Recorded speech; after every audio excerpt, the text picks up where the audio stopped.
WNBA All-Star Weekend. It has officially begun in Indianapolis, and this year the game is going to look a little bit different as well. First of all, you see these 4 circles, not the logos, 1, 2, 3, 4. So those, if a player hits a 28-foot jumper from one of those spots, it's going to count for not 1, not 2, not 3, but 4 points. So expect to see some players making it rain from beyond 6 feet past the 3-point line. But it's not just the 4-point shot. The game is going to be nonstop. What do we mean by that? The shot clock has been shortened from 24 to 20 seconds. There will be live play substitutions where the offensive team, they can have an all-star enter onto the court while their squad has the possession in the backcourt.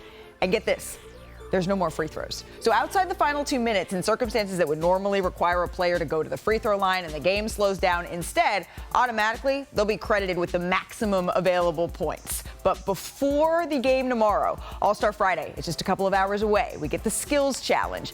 Alicia Gray won the skills challenge, and she won the 3-point contest last season. And she's the plus 250 favorite to repeat in the skills competition. But Gray has the second shortest odds to win the 3-point contest behind the 2023 champ Sabrina Ionescu. I think I got Sab too.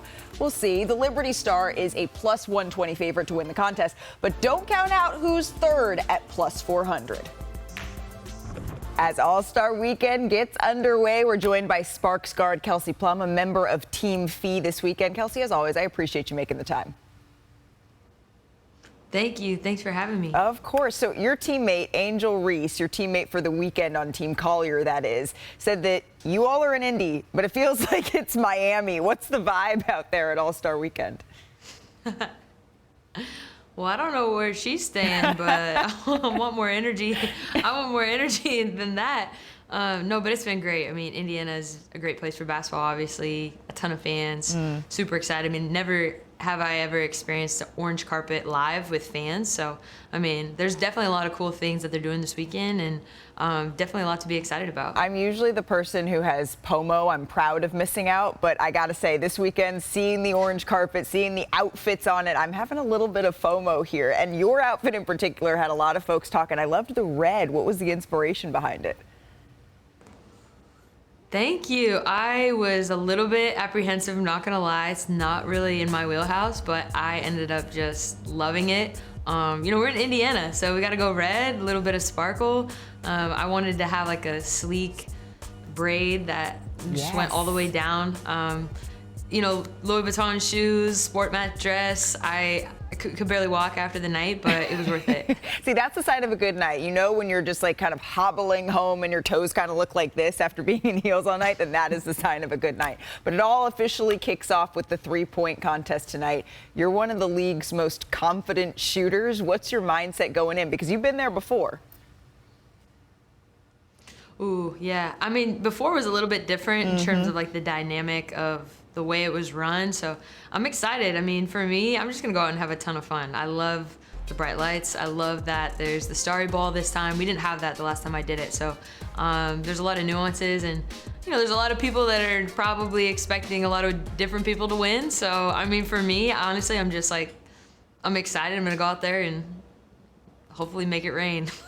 Yes, but this is what you do. You make it rain whenever you're on the floor. And I know you're always kind of looking at the competition, making sure you're studying the film.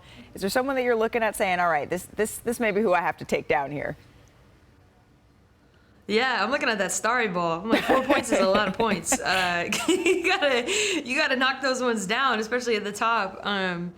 But no, I mean, it's a great group. It's super competitive. All the women in it shoot a really high level.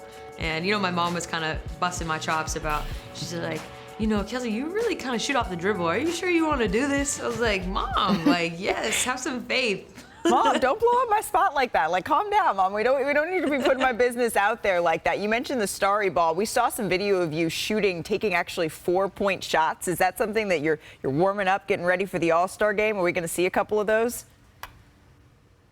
Oh, for sure. I mean, you got to come in there, especially now. I think that they're making it like a hockey sub where you can kind of run in and get your momentum. The first shot in my mind is check into the game as soon as I get it, pulling up from the starry ball. Why not? Like, start it off with a bang and go from there. And Kelsey, the officiating, right, it doesn't usually come into play in All-Star games. However, in the regular season, it's been a point of discussion here. So I did want to ask you while we have you, what do you make of the way games have been called so far this year? I mean, the officials are put in a really tough spot. You know, the league is faster and more dynamic than it's ever been. With that being said, I think that players and coaches are really just asking for a level of consistency from the first to the fourth, right? So if a foul is a foul in the first, it's got to be a foul in the fourth. And really just also, you know, physicality. If you're going to allow physicality, allow it. You know, don't measure it up with ticky-tack fouls or let certain things go.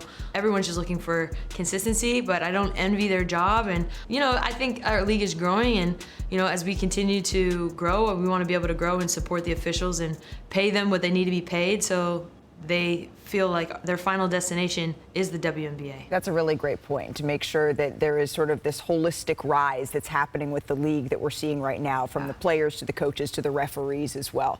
Your rep and team fee this weekend, you played with stars in Vegas, and now you're the clear engine in Los Angeles. You lead the team in points and assists. What's been the biggest adjustment for you? I think just having patience. I think, you know, being on a team, competing for a championship year in and year out, you don't realize the amount of competitiveness that's around you. And then, you know, coming to a new team, and we're young and we're super talented, but you have to learn how to win at this level. It's a process. It doesn't happen overnight. Yeah. Patience is not something that is so easily coming to me. So really just trying to grow in that. And, you know, I do have a lot of faith that we're going to continue to stack, and we'll be there when we need to be there. Me too. Patience is not exactly my forte, but it's something that I am working on. So I feel you on that one. But I'm so lucky. I've gotten to see you play up close in Vegas. I've gotten to see you play up close in Los Angeles. And I think that there's a case to be made that this is your best individual season yet, and you're getting closer and closer to getting Cam Brink back on the court. What does a successful second half of the season look like for your Sparks team?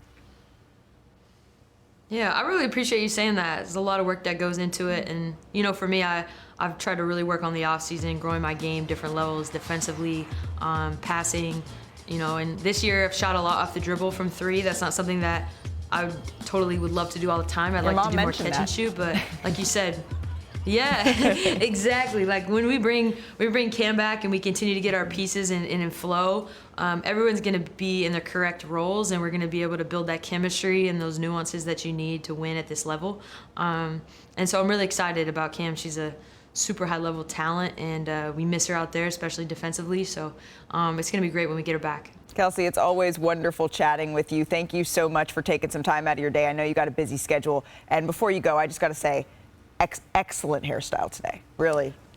Let's go. I'm repping you tonight, okay? Let's get it. We're matching, and I love it. Good luck. We'll be watching you. Thanks so much, Kelsey. I appreciate it. I'm on